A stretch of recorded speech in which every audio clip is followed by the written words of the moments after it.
City or ng Davao. Kayo po ay sinasamahan din. Kahit yung mga milyonaryo, kasama nyo ngayon. May mga sapang sasakyan, kasama nyo ngayon. Yung mga nakatira dyan sa Bolivar, sama-sama ngayon.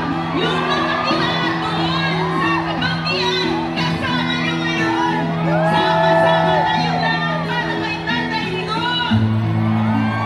Mahirap, mayaman, nagkaisa para kay Tatay!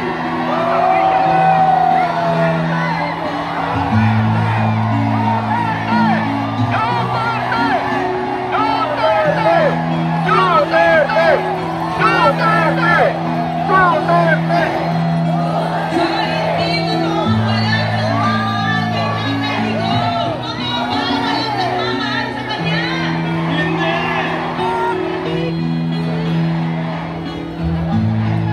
Ang daming nagmamahal hindi lang dito sa Davao, but also in the different parts of the world kung saan merong Pinoy.